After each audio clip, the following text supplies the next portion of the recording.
Pessoal, vamos então retornando, sentando, chamar o pessoal que está aqui ainda.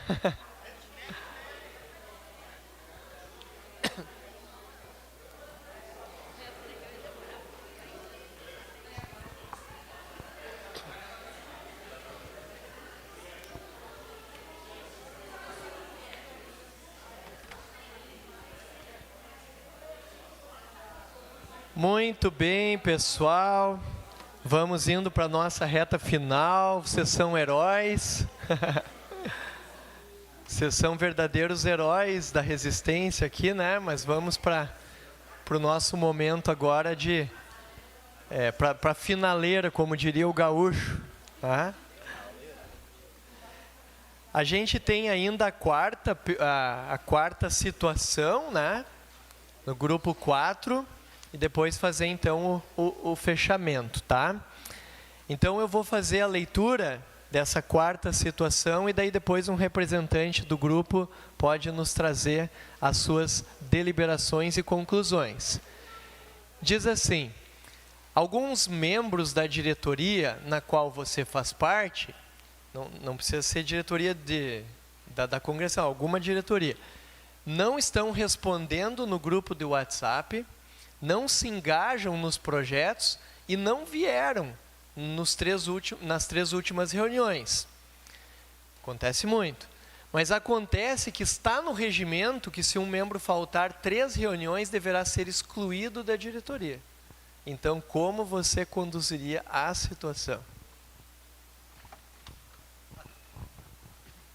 Bem, pastor, uma brincadeira à parte que a gente fez aqui no começo, né? Nos leigos não tem como acontecer isso aqui, porque são só 3. Se os 3 faltar, acabou a diretoria, né? Não tem jeito. Não, é brincadeiras à parte. A gente sabe que isso aí é comum acontecer, né? Como o senhor mesmo disse, né?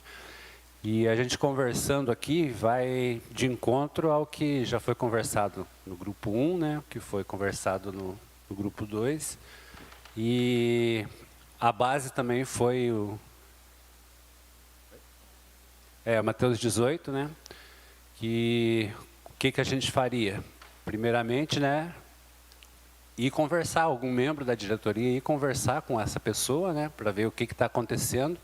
Até foi citado o exemplo aqui, prático, né? De que uma membro da diretoria, acho que das servas, até que foi falado ali, que não estava vindo nas reuniões e foram ver, ela estava, de fato, doente, com depressão e ninguém sabia. Então, a primeira coisa é ir conversar com esse membro, ver o que está acontecendo com ele, se pode ter algum auxílio que a própria diretoria possa ter, né, com ele. E aí, como diz o texto de Mateus, né, se você não der resultado, vai com mais 1 ou 2, e se não der resultado ainda, né, se não conseguir arrumar, como a diretoria, principalmente a congregação, ela é eleita pela congregação, aí sim o assunto ser levado à congregação, que como foi a congregação que elegeu a diretoria, né, ela também deve participar de ver o que seria possível fazer com essa pessoa. Certo? Então, em termos gerais, seria isso, né? Então. Muito, muito bem. Então, palmas para o grupo. Eu vou fazer alguns destaques que eu não sei se todo o grupo percebeu, mas que eu achei fantástico. Vocês percebem que no caso ali contado, ele fala que o membro deveria ser excluído pelo regimento. Como é que eles foram solucionar? O que vocês pegaram para solucionar o caso? A Bíblia. Cara, que legal isso, hein? Que testemunho. Pastor Marcos aí, o pastor Edivan, pastor Daniel, quem mais é pastor aqui da paróquia? Pastor Valdir, pastor Vilmar, pastor Valdir que trabalhou tanto, estão de parabéns, porque, poxa vida, olha que lance assim, né? Quer dizer, o problema ali, o regimento está dando um direcionamento técnico assim, o cara faltou 3 reuniões, vai ser excluído. E o que o grupo disse? Nem um momento, assim, vão aplicar o regimento. Não, calma, segura aí regimento. Vamos ver o que a palavra de Deus diz. foram olhar para a Bíblia. Uma coisa que os 4 grupos colocaram, né, a conversa pessoal, ir ao encontro, tentar entender o que está acontecendo, né, tentar entender a situação, uma característica tão nobre da liderança.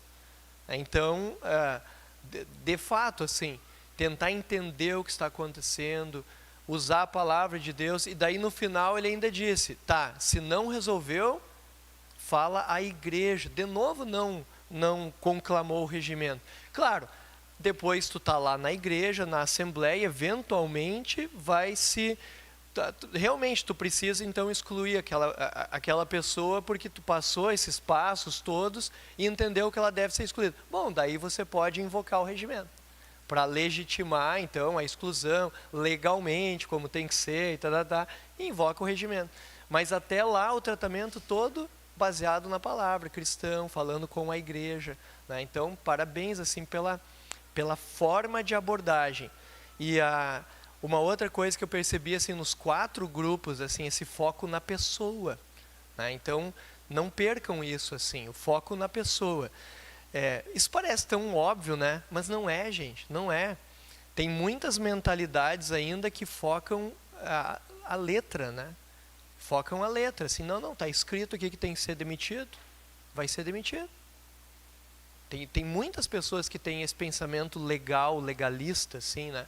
E que legal ver que o que floresceu aqui na nossa conversa foi o foco na pessoa, foi o olhar para a palavra antes da norma organizacional. Em todos os casos aqui, olhar para a palavra, né? Então, não sei se mais alguém gostaria de dar alguma contribuição para esse caso aqui. Por favor. Muito bem. É a característica principal. Às vezes, vê lá Jesus, né, quando estava conversando com os religiosos da época dele, via de regra ele apontava, os caras eram muito bons nos regimentos. Os caras eram muito bons. Os caras conheciam certinho lá as leis e tudo, né? E eles queriam fazer cumprir ali, mas Jesus várias vezes, né? Falta para vocês misericórdia, falta compaixão, falta aquilo que é como é que tu disse, o essencial, característica do cristão, né? Então, legal, assim, que a gente pode perceber em cada fala essa centralidade. E isso é ser firmado na palavra. O líder inspirador, ele é firmado na palavra. Ele não nega regulamentação, ele não nega o bom andamento, ele não nega a organização, não vai negar nada disso. Ele gosta dessas coisas. O pastor Marcos fez um elogio, né, da organização. É ótimo, mas ele é calcado na palavra. Ele é firmado na palavra, né? Então, o grande objetivo assim, dessa reflexão foi mostrar para vocês assim, de que a gente não deve assim, encarar a igreja numa dualidade entre organização e organismo, como se fossem 2 coisas diferentes e como se a gente fosse ter um tipo de ação em cada um dos entes separados, né, imaginariamente, mas que na verdade a organização é o organismo organizado. E o que deve imperar ali é aquilo que provavelmente está como primeiro artigo de todo e qualquer estatuto dentro da igreja, né? De que a nossa entidade, ela segue a Bíblia nos seus 66 livros e as confissões luteranas representadas no livro de Concórdia de 1580. Né? Quer dizer, o nosso primeiro impacto como líderes, nossa primeira forma de agir é sim olhar a Sagrada Escritura. Algum comentário sobre essa reflexão, pessoal? Se não, só para historiar assim vocês, né? A gente falou sobre como Deus forma o líder, né? Chama pelo seu evangelho. A gente comentou que o líder deve ser intencional, buscar o seu crescimento na palavra, buscar assim, o compromisso com a vida de culto, com o ambiente devocional no lar, né, com o estudo da Bíblia, com o conhecimento bíblico. Depois, agora, a gente então conversou sobre essa questão, né, que o líder ele é firmado na palavra, ou seja, quando ele vai aplicar a sua liderança, quando ele vai tomar suas decisões de líder, ele não pode deixar tudo que ele aprendeu de lado. e agora eu vou usar meu cérebro, eu vou usar técnicas, ou coisa assim. Não, é nesse momento de aplicar que o que ele aprendeu no culto, no seu ambiente devocional, no seu estudo da palavra, ali aquele momento é a hora de aplicar. É a hora de buscar a informação do suportai-vos uns aos outros, do Mateus 18, de tantas outras, né, orientações bíblicas que a gente recebe, deixando a compaixão e a misericórdia permear as nossas ações e decisões. Tá? Claro?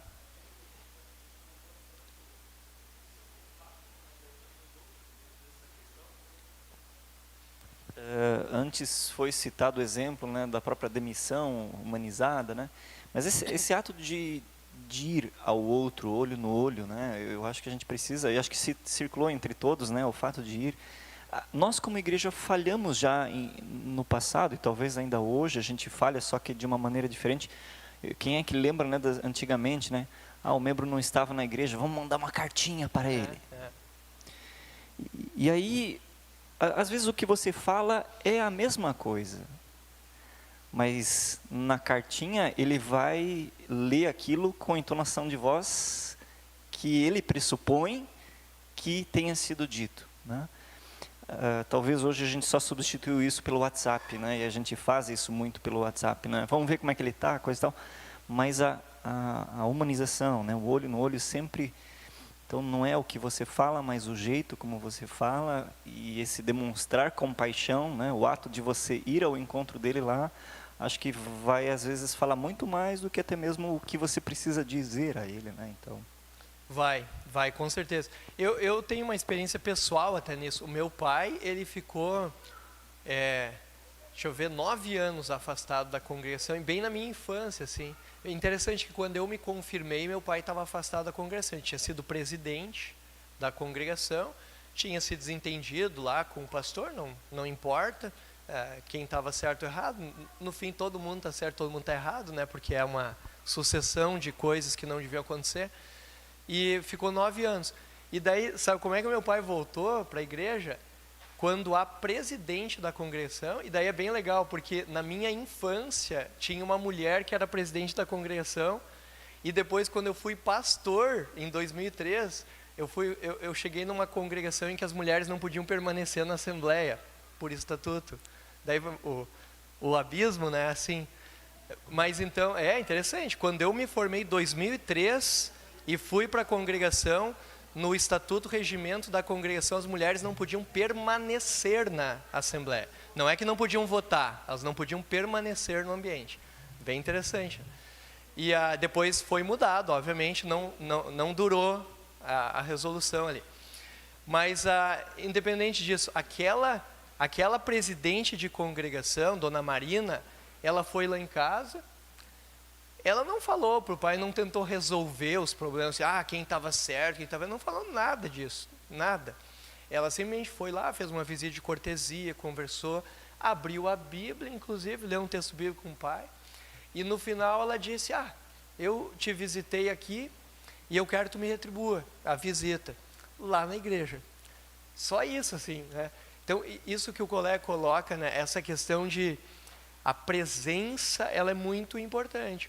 O fato de você ir, de você mostrar um interesse, de você colocar a tua pessoa no game, né? Skin in the game, né? Botar a tua pele no jogo. Então, isso tem um impacto muito grande, assim. Quando a gente vai desarmado, assim, conversar, as conversas prosperam, fluem muitas vezes, né? Mas aí é uma sabedoria que precisamos obter da própria palavra de Deus. Daquele Deus que, podendo mandar recados, não os mandou, pelo contrário, ele veio pessoalmente, na pessoa de Cristo, habitar e caminhar conosco aqui neste mundo, né? Então, nosso Deus não manda recado, nosso Deus ele vai e continua vindo a nós, cada culto, na sua palavra e na Santa Ceia. Então, assim, o líder inspirador, firmado na palavra, ele tem a mente de Cristo, né? Quando ele tem que tomar uma decisão, ele vai perguntar, assim, né? Ele vai se deixar orientar pela palavra de Deus, que é o que a gente viu aqui. Tem a mente de Cristo. E daí, para a gente concluir a nossa conversa, 16 e 22, eu vou pular aqui uns uns slidezinhos, né? Que a gente não... Por favor.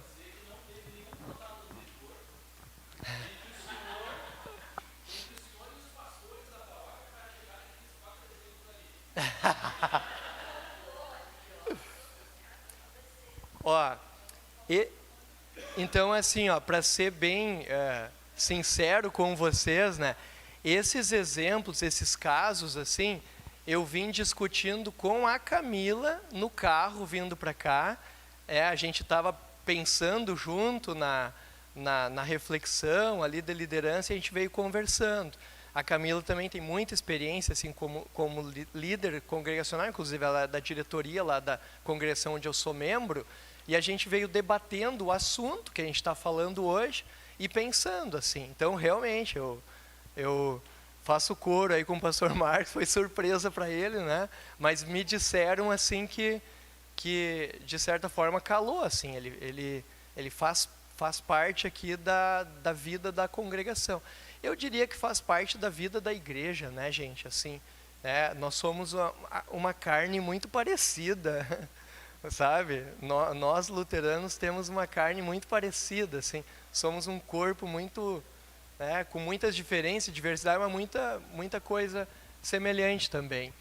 Então, eu gostaria de, para concluir essa parte, deixar esse versículo, né? Ora, os dons são diversos, mas o Espírito é o mesmo. E também há diversidade nos serviços, mas o Senhor é o mesmo. E há diversidade nas realizações, mas o mesmo Deus é quem opera tudo em todos. Então, o líder inspirador, firmado na palavra, ele tem que ter nas suas decisões, na sua condução, sempre essa imagem ali, né, do corpo de Cristo, assim. Entender que muito mais do que defendendo uma organização, ele está a serviço, né, do Senhor Jesus no corpo. Onde é que eu deixei meu apontador aqui? Botei no bolso. E daí, assim, eu queria dizer aqui para vocês, para concluir a fala, que o líder inspirador inspira outros. Isso é uma consequência natural do líder inspirador. Lembra que a gente começou a nossa conversa, eu comecei dizendo para vocês se vocês lembravam de alguém que tinha inspirado a fé de vocês? E eu vou terminar a minha fala retomando isso. Quando nós somos lideranças polêmicas, adoradoras de regulamentos, sem compaixão, a gente afasta, a gente não angaria a admiração. Dificilmente uma dessas pessoas que vocês pensaram como liderança inspiradora de vocês era o cara mais faca na bota, que cobrava... diz que eu digo uns gauchês aqui, né? Me alertaram antes da tunda de laço, né? Agora é o faca na bota. Mas assim, dificilmente a gente lembra de pessoas amorosas, né? De pessoas que falavam com o coração, de pessoas que exalavam a palavra de Deus, né? Dessas pessoas a gente lembra. E então, assim, nós também firmados na palavra, buscando essa palavra intencionalmente, a gente inspira outros. Às vezes a gente nem sabe. Talvez esse conhecimento está reservado para o dia que a gente vai chegar no céu. E seremos, também encontraremos muitas pessoas que talvez estarão lá inspirados, né, pelo nosso testemunho. E com isso eu queria dizer assim, que a fé cristã e a liderança, ela é intergeracional. Tem um exemplo de um bichinho aqui, a gente está usando esse exemplo agora no ESSEC desse ano. Ele não vai rodar? Espera aí que eu vou fazer rodar um videozinho das tartaruguinhas.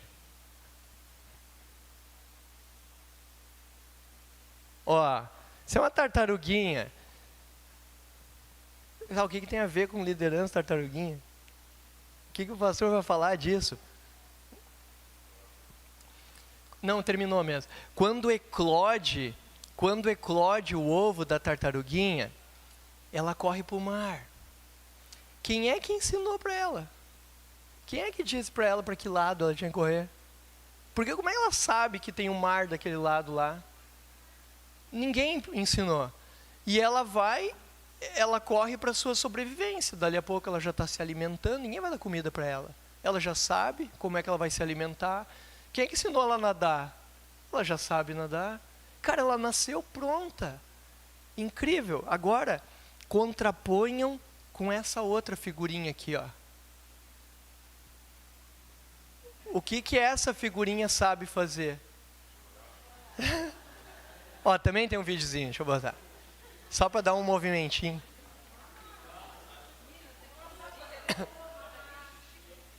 Ó, se essa figurinha aqui simplesmente for deixada, o que vai acontecer?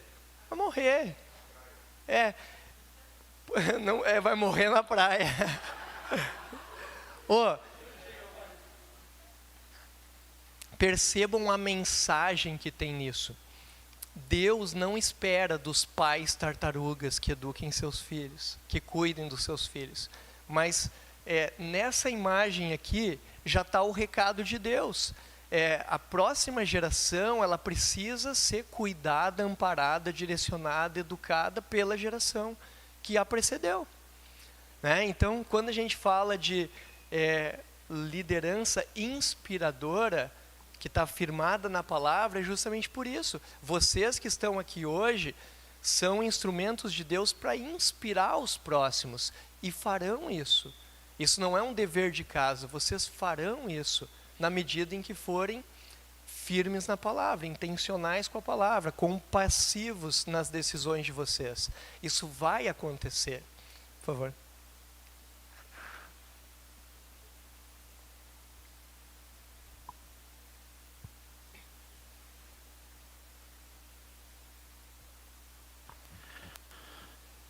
Eu sendo um dos mais velhos aqui, com muito honra e muita saúde, eu sou do tempo que entrava na igreja para os cultos, senhoras de um lado, o feminino de um lado, masculino do outro.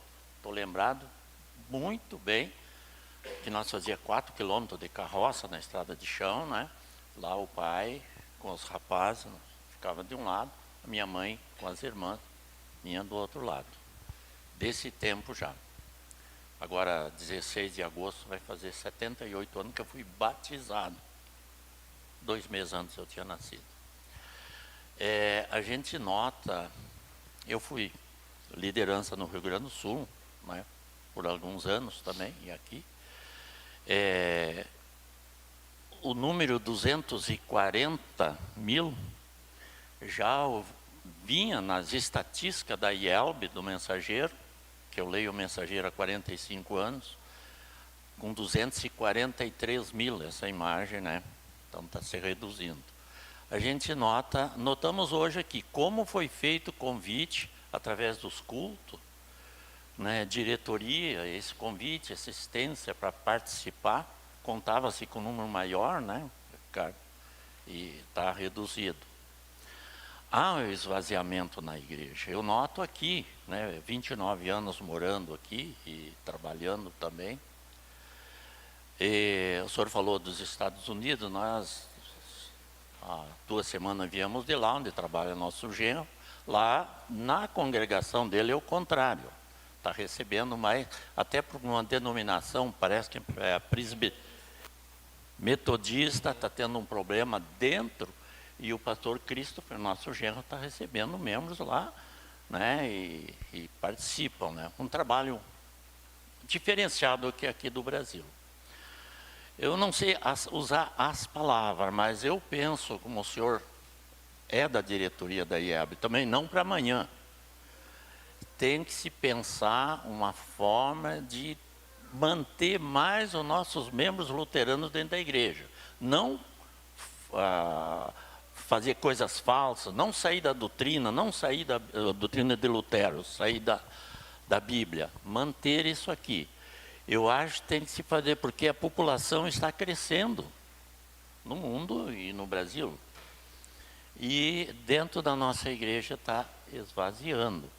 O ponto que o pastor Valdir lembra, o tempo que nós trabalhamos aqui, vamos fazer uma igreja em cada bairro grande, procurar fazer, né? Até se começou aqui, foi aberto, já fechou, né? Eu não quero acusar liderança, nem pastores, o trabalho aqui está se fazendo bem, mas eu penso que para um futuro, a IELB, com a sua liderança, tem que estudar alguma coisa que os pastores, desde a formação do seminário, no trabalho da congregação, junto com a liderança é muito importante, diretorias, assim, para não deixar se sair, tentar buscar de volta e ver qual é a razão, né, qual é o descontentamento, né, a doutrina tão pura. Eu nasci dentro dessa igreja, né, e tudo, né, e nossos filhos são liderança dentro das igrejas onde eles moram. E deixa a gente um pouco triste, chateado, porque as pessoas viram as costas simplesmente, né? Alguma coisa, uma observação, que o senhor acho que deve conversar lá com a diretoria, né? Não para amanhã, a coisa tem que ser mais lento, bem feito. Seria essa a observação. Muito bem. Na verdade, isso é o que a gente faz o tempo todo, né? Porque se a gente está aqui hoje é porque quer ver o corpo de Cristo, a igreja se desenvolvendo, crescendo. Esse é o desejo de todo cristão e é pauta constante, né, na diretoria nacional. Eu vejo com um tanto de otimismo, apesar da palavra de Jesus, né, de que nos últimos tempos sobrevirão dias difíceis, mas assim, eu tenho um certo otimismo por algumas razões em cima, né, do que foi falado. Primeiro, durante muito tempo nós fomos bastante retraídos no testemunho. O luterano sempre foi bastante acusado de ter vergonha, receio, né, de não mostrar a sua fé. A gente vem percebendo uma mudança nesse comportamento a olhos vistos, assim, né? O povo luterano perdendo assim o medo, o receio de falar bem da sua igreja, de especialmente testemunhar Cristo, né, para os seus colegas de trabalho e tal. A gente percebe isso acontecendo. Uma outra coisa, durante muito tempo, os mais antigos podem reconhecer também, via de regra, pessoas entravam na nossa igreja ou quando estavam descontentes com outras, né, deu o exemplo lá da metodista, ou quando vinha por casamento. A maioria das profissões de fé que um pastor fazia por casamento, assim, né? Casava com alguém da congregação e vinha, né? Hoje a gente tem ouvido pelo Brasil inteiro gente que tem conhecido a nossa doutrina pela internet. A internet, porque percebe, nossa igreja teve uma grande expansão na era do rádio, pela hora luterana que jogava a doutrina pelas ondas do rádio. Fizemos um bom trabalho na era do rádio. Não tivemos oportunidade de fazer um bom trabalho na era da televisão. A televisão para nós foi difícil, porque é caro, é difícil, é complicado, mas você vê igrejas que fizeram um bom trabalho na era da televisão, são igrejas que estão cheias, conseguiram levar, né, a sua comunicação adiante, né? Então nós não fizemos um bom trabalho. Mas a era da internet agora, ela nos traz uma nova oportunidade. Quase todo lugar que eu tenho ido, tenho ouvido relatos de pessoas procurando a igreja luterana, porque conheceram sua doutrina na internet e perceberam que é uma igreja séria, que tem uma doutrina consistente, bíblica, evangélica. E assim, isso tem acontecido muito, muito, muito. Com vistas a aperfeiçoar isso, os ESECs do ano que vem, eles vão ter como tema missão e evangelização, congregação preparada para o evangelismo. O ano que vem, cujo enfoque é crescendo em ação de graças, ele tem sido apelidado como o ano da missão. Vocês vão perceber que o livro de estudo bíblico do PEN vai trazer estudos sobre missão, evangelização. Os simpósios no seminário vão focar missão, evangelização. As reuniões de pastores já começaram, inclusive, focando missão, evangelização. Os encontros, os ESECs também, né? Então, vai ser um ano que a igreja vai refletir muito isso, porque nós queremos colher os frutos dessa era da internet, né?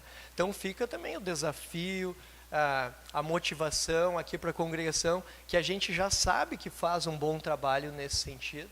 Eu mesmo conheço desde muito tempo, por exemplo, o grupo Alicerce, já vi vídeos e tal, Tchuba-Tchuba. É o Tchuba-Tchuba ou não? Mas é um dos que está lá no YouTube, eu acho, né? Eu conheci o Tchuba-Tchuba aqui do pessoal aqui de Joinville. Mas então, assim, vocês têm tudo também para fazer um bom trabalho nesse sentido. E o que a gente está vendo é que os frutos começam a aparecer, começam a vir. Tem a colheita, os campos estão brancos para a colheita, né? Então, eu tenho um otimismo, assim, em relação ao futuro da nossa igreja, né? A evangelização. Sim, a gente tem toda uma geração, assim, a gente acabou perdendo bastante gente por conta da dificuldade que a gente também passou nessa questão de transmissão intergeracional. Hoje nós temos muitos pais e mães que estão na igreja cujos filhos não estão. Isso é generalizado em todas as congregações, gera bastante dor, sofrimento para os pais, mas é uma realidade, não adianta dizer que não é. Pessoas muito consagradas cujos filhos, né, não estão mais na igreja, né? Isso acontece bastante. Mas é por isso que a gente está aqui conversando. A gente sabe que as ferramentas para mudar isso, nós temos. Aquilo que Deus nos dá. Sua palavra, o seu batismo, seu perdão e a Santa Ceia. Está aí a força e o poder de Deus para que a gente possa trabalhar. Da minha parte, eu só posso agradecer vocês, a força, o empenho de estar aqui hoje. Ao contrário, assim, foi bastante observado que não vieram tantos quantos, né, se esperava. Mas, por favor, olha só, gente, né, vocês estão aqui desde hoje de manhã até hoje de tarde, dedicando esse dia para refletir, para pensar. É um motor muito grande para essa congregação, sabe? É uma bênção muito grande a gente imaginar tantos líderes numa paróquia, né, que estão dispostos a aprender, estão dispostos a aplicar o conhecimento e a continuar trabalhando, batalhando na causa de Deus. Acho que a gente tem todo um motivo para sair muito confiante aqui na palavra de Deus. E daí um último slide, que talvez vocês já ouviram em outra ocasião, eu gosto muito do Salmo 127, que traz a imagem ali do guerreiro, como flechas na mão do guerreiro, assim são os filhos da sua mocidade. E daí ele compara os filhos com flechas, né? E daí, por que não é espada na mão do guerreiro? Por que não é espada? O que acontece com o guerreiro que está segurando uma espada quando ele é atingido e cai na guerra? A espada cai com ele e permanece ao lado dele. Mas a flecha, primeiro que você não atira sem alvo. Você atira a flecha com o alvo correto. E uma vez que você soltou a flecha, ainda que você caia, a flecha continua em direção ao seu alvo. Como flecha nas mãos do guerreiro, assim são os filhos da nossa mocidade. Nenhum de nós, quer dizer, todos nós, eu e cada um de vocês, vai chegar um momento que nós vamos tombar. A gente sabe disso, a menos que Jesus volte antes, né? Vai chegar um momento que a gente vai tombar. As flechas que a gente lançou vão chegar onde a gente não vai chegar, né? E essas flechas vão gerar novas flechas que vão chegar até onde eles também não vão chegar. E assim a fé cristã chegou até nós, e assim a fé cristã vai chegar até onde Deus deseja que ela chegue, até o dia da vinda de Cristo. Então, não desanimem da liderança, não desanimem de serem lideranças inspiradoras, que inspirem muitas flechas que vão aonde nós não vamos poder chegar, mas que vão continuar levando essa palavra até o dia da vinda de Jesus. E para que a gente não saiba, porque hoje, eu sei, o pastor Marcos pode estar pensando, caprichou na lei, né? É bastante coisa assim, né? Mas a gente precisa lembrar daquele que está conosco. O líder inspirador não está sozinho. O líder inspirador recebe Jesus na palavra, recebe Jesus na Santa Ceia, recebe Jesus na absolvição do pastor. E isso vai continuar com vocês, né? perdão para os pecados, força no cansaço, ânimo no desânimo. Isso vai continuar repousando sobre vocês, para que façam um bom trabalho aqui, e o dia que a gente for recolhido para a vida eterna, que as nossas flechinhas continuem fazendo aquilo que não vai competir mais para nós. Pessoal, muito obrigado assim pela atenção de vocês. Vocês foram heróicos assim desde a manhã até agora, assim, os olhinhos, né, assim conectados. Isso dá uma tranquilidade assim para a gente, né, de saber que o pessoal está acompanhando. Então, obrigado aí pela força. Parabéns pela organização, Pastor Marcos, assim, desse projeto, desse trabalho aqui. Não desanimem disso, né? A formação de liderança é algo que não para nunca, né? Sempre precisa acontecer, e que Deus esteja com vocês, Ele está com vocês e certamente vai continuar. Tá bom? Muito obrigado.